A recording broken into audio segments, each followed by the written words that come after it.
I bought the cheapest set of realistic Mach 1s I could find on Marketplace. But were they a good deal?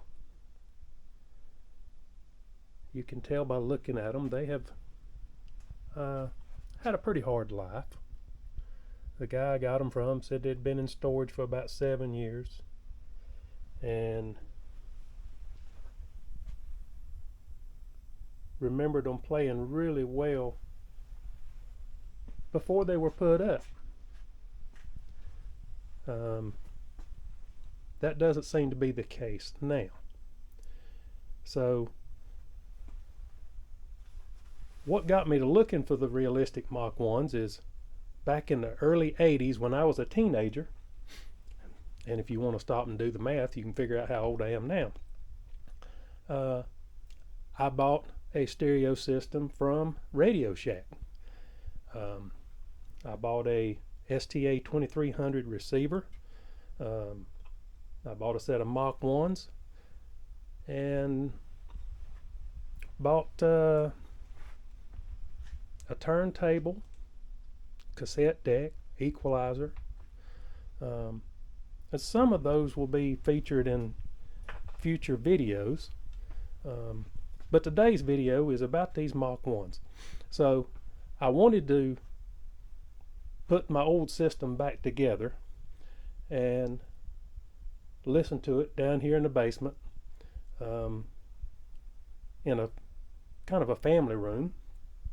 And I also have some realistic Mach 2s that will be in a future video, but I originally started out with Mach 1, so I wanted to try to find a set.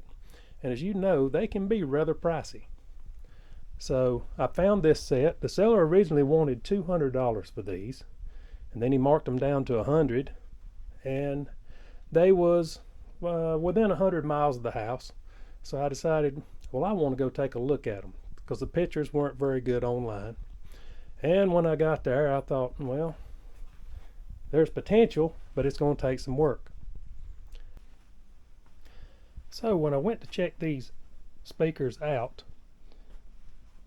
I was afraid the seller would not have a way to test them. So I took this little radio with me. It's one that I've had for a long time, and my daughter had it for a few years in her room. As you can tell, it's been customized, but still would serve the purpose of what I needed.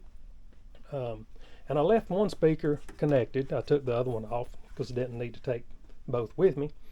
That way I could verify that I was getting a radio station or whatever the source was that I was using, and to make sure that we had a good reliable source to feed into the speaker. So I hooked the first speaker up, and which actually wound up being the one that I have here on the left now, and I could hear sound coming from the woofer, but could hear nothing coming out of the tweeter or the mid-range. Messed with it just a little bit, couldn't do any good. Turned the L-pad controls, couldn't get anything. So I told the seller, I said, you know, 2 drivers out of this one. So I tested the one that's actually here on the right now, and it worked okay. You know, again, I didn't have a really good source to try the speakers or to test them out, but enough to hear if they worked at all. And that one did work. So I negotiated the price with him, and we finally settled on $50. So I have $50 in these 2 speakers, plus, you know, a 100-mile trip. And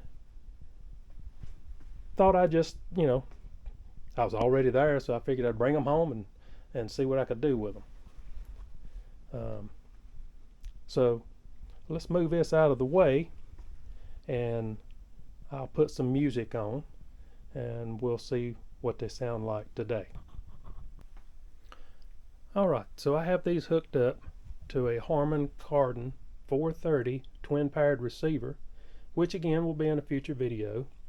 I do have a Pioneer SG550 equalizer, also be in a future video, that my son picked up for me, and just have it connected to my phone and going to play some music right here, and let's see what we get.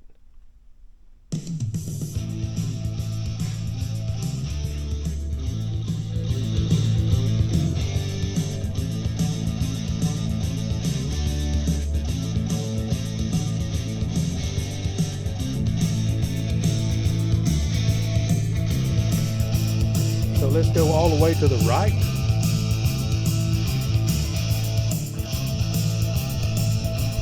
Then we'll go to the left.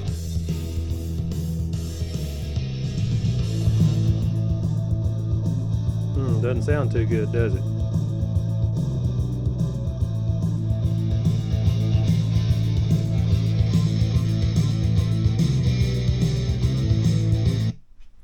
So let's just, as you can see, the grills would definitely need to be recovered. Definitely need some good cleaning, and there was some type finish put on these years ago. I'm not a big fan of it. You see this grill's in really bad shape. So if we take the covers off, so these are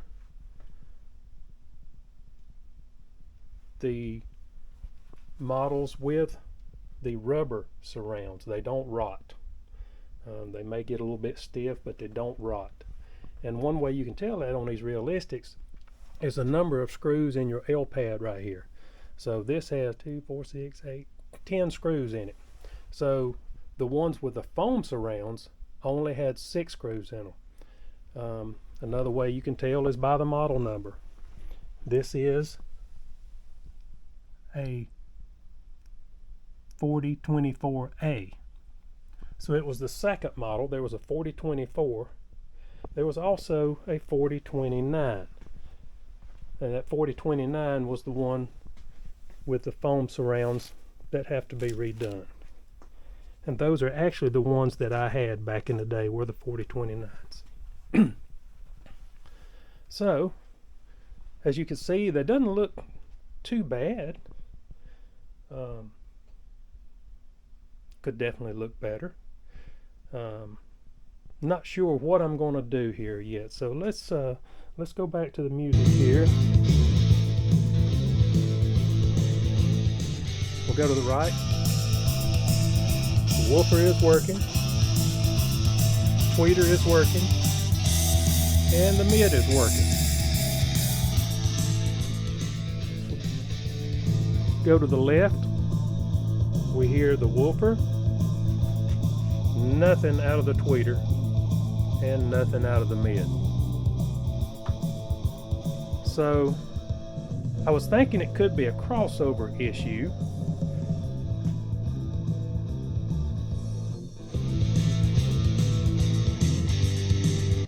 So I took the access panel off of the top of both speakers, and actually, since this one worked,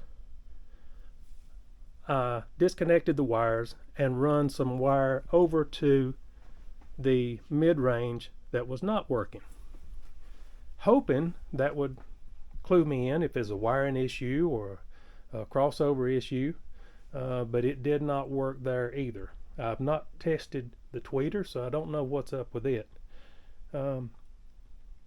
So again, I'm not sure what I'm going to do with these. This mid-range driver seems to be bad. I'm going to assume that the tweeter is bad as well. So anybody has any suggestions, drop them down in the comments below and let me hear your thoughts on what we should do. Also, these cabinets, you know, they do have a little bit of water damage on them. Like I said, they were in storage for, the guy said, for 7 years. But also what I could do is wrap them in a vinyl, and I just stuck this on there to see how it was going to stick, or if it would stick, and it did. And I could wrap the cabinets in a vinyl, make them look much better, clean them up just a little bit, and maybe put new fabric on the grills. That would help them tremendously. But we still have the issue of the tweeter and mid-range not working in this left speaker. So again, let me know what you think. How should I proceed on this right here? Drop it down in the comments below and let me know what you think.